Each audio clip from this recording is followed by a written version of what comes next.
Emergency calls होती हैं और सर्जन्स को एनेस्थेटिस्ट की ज़रूरत होती है और उनके पास एनेस्थेटिस्ट अवेलेबल नहीं होते हैं, तो मैं उनके कॉल्स अटेंड करती हूँ।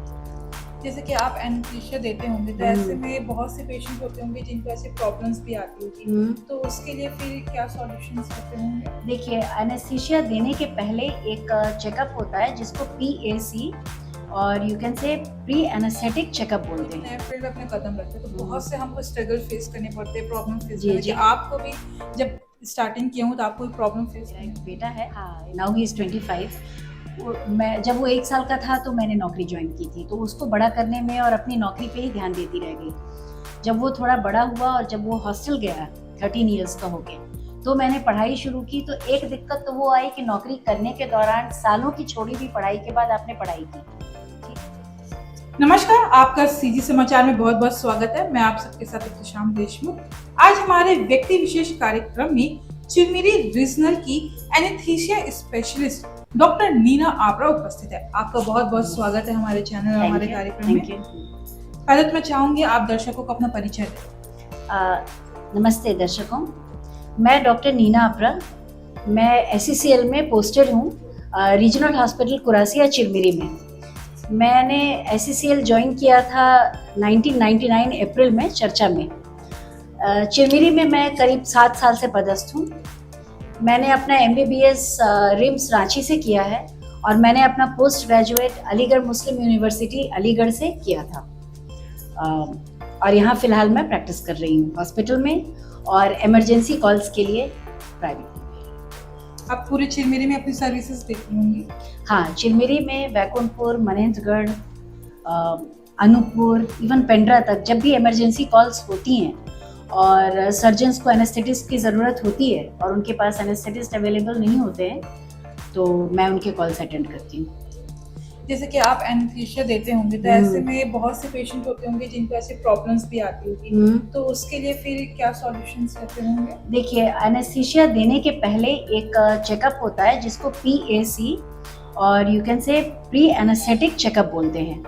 तो इमरजेंसी केसेस भी अगर होते हैं तो हम एक क्विक PAC कर लेते हैं, जिसमें कि उनसे पूछ लेते हैं कि उनको किसी बीमारी की हिस्ट्री है क्या, या फिर वो दवाएं कौन सी लेते हैं। और जब हम एग्जामिन करते हैं उनके जनरल एग्जामिनेशन, ब्लड प्रेशर हो गया, नब्ज हो गई, फिर मुंह कितना खुल रहा है, हीमोग्लोबिन कितना है, पीठ में सुई लगाना है तो रीढ़ की हड्डी में डिफॉर्मिटी है कि नहीं, तो उससे हमें 90-95% ये अंदाज़ा हो जाता है कि डिफ़िकल्टीज़ क्या हम फेस करेंगे, उनसे बचा कैसे जा सकता है, या फिर कोई डिफ़िकल्टीज़ ही नहीं आएंगी। जैसे कि डॉक्टर्स के फील्ड में बहुत से फील्ड होते हैं जाने के लिए, आपने एनेस्थीसिया का फील्ड क्यों चूज किया? मुझे ये ब्रांच बहुत ज़्यादा पसंद था। लोगों ने मुझसे कहा कि फीमेल हो तो गायनी ऑप्स चूज़ कर लो। वो ऐसा ब्रांच ज़रूर है जो कि कभी भी डेड नहीं होता, हर पेशेंट को ज़रूरत होती है, महिलाएं महिलाओं के पास ही जाती हैं, हालांकि अब ट्रेंड बदल चुका है। पर मुझे और मैंने गायनी ऑप्स में चर्चा में बहुत साल काम भी किया, लेकिन मुझे पैशन था एनेस्थीसिया चूज़ करने का, तो मैंने वही चूज़ किया और अब तो महिलाएं हर फील्ड में हैं। तो इसका जो एनेस्थीसिया का कोर्स वगैरह भी होता होगा इसके? हाँ, था ना। मैंने पोस्ट ग्रेजुएट एंट्रेंस एग्ज़ाम दिया, नीट PG होता है वो, MBBS स्टूडेंट्स समझेंगे उसको।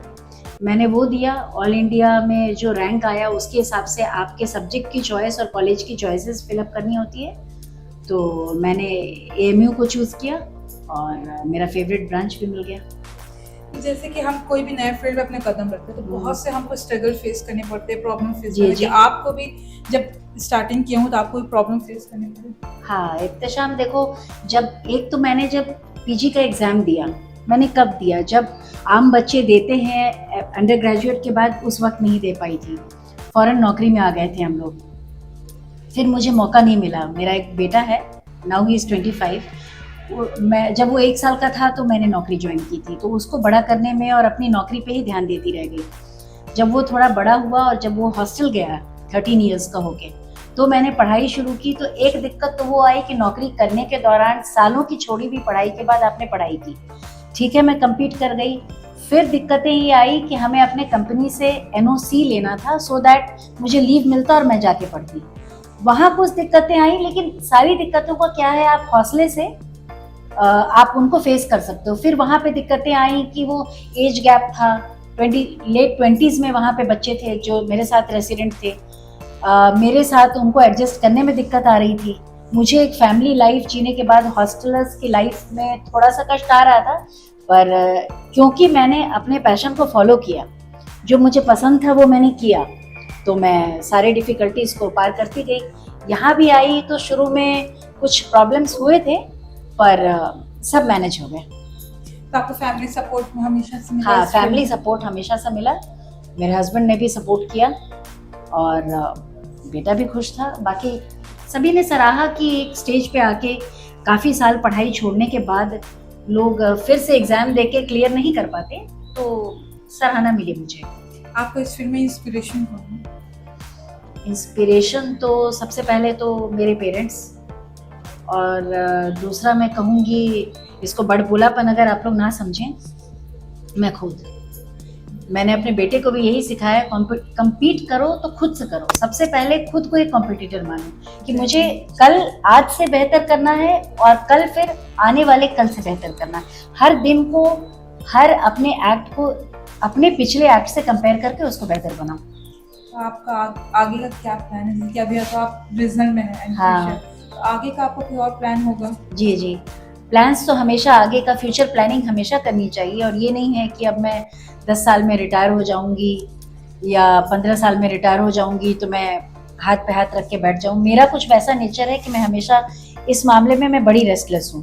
तो मेरे प्लान्स तो ये हैं कि अभी जब तक यहाँ हो, अपने हॉस्पिटल को, अपनी कंपनी को सेवाएं दो, इमरजेंसी में और मरीजों को मेरी ज़रूरत है वहाँ पे जाओ, और 1-2 साल, कम से कम 2 साल या उसके भी आगे कुछ और फेलोशिप्स, कुछ और पढ़ाई करने का मेरा एम है, ताकि मैं अपने स्किल को और अपग्रेड कर सकूं और मरीजों के काम आ सकूं। हम जब भी कोई कोर्स करते हैं तो जी, हमारा जी। कोई एक आइडल होता है जी कि जी। हम जिससे से बनना चाहते जी। हैं। आपका आइडल कौन है?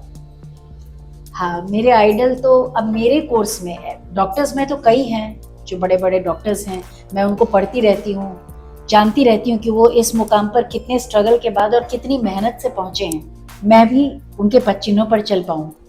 और अपने ब्रांच में भी कई हैं डॉक्टर्स जो नेशनल इंटरनेशनल लेवल के हैं। कई हैं जो, मैं तो ये बताऊं कि मैं इतने लेट से पोस्ट ग्रेजुएट करने गई थी, तो जो बच्चे थे मेरे साथ, मेरे सामने वो बच्चे थे, मैंने उनसे सीखा। उनमें से कई मेरे आइडल हैं कि मैं उनकी तरह मेहनत कर पाऊं, एज को बस एक नंबर मानते हुए मेहनत कर पाऊं और वहां तक पहुंच पाऊं।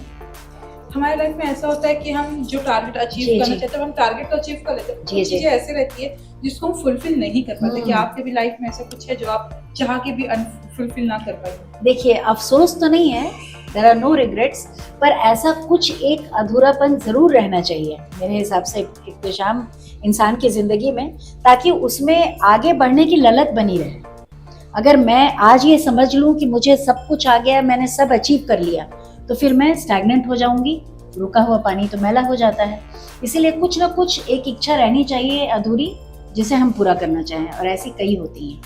जब आपने डॉक्टरी की पढ़ाई की होगी तो जी, आपका जी। रहा होगा कि मैं कोई बड़े हॉस्पिटल में काम करूं। एक सबका रहता है कि कोई अच्छे पोस्ट पे हम रहें, कोई अच्छी जगह पे। तो आपका भी कोई ऐसा रहा? नहीं, मेरा तो बेसिकली, मैं थोड़ी सी डिफरेंट हूँ इस मामले में।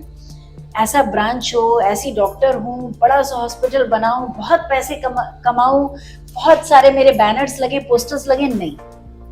मैंने कभी वहां तक क्या मैं सोच सकती हूँ, लेकिन मेरे मन में आता नहीं है कभी। मैं इस बात को, मैंने कभी इम्पोर्टेंस नहीं दिया। मेरा था कि जो मेरी नॉलेज है वो समाज के काम आए, ठीक है।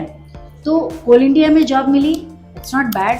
और अगर सारे लोग, मान के ये चल लो कि अगर सारे लोग यूएस, यूके या दिल्ली और मुंबई में ही रहेंगे, तो यहाँ पे मरीजों की सेवा कौन करेगा? यहाँ हम अपने कंपनी के मरीजों के अलावा जो नॉन एंटाइटल्ड पुअर पेशेंट्स को, आसपास के ट्राइबल्स और इन लोगों को जो केटर करते हैं थ्रू CSR, है ना, तो वो कौन करता?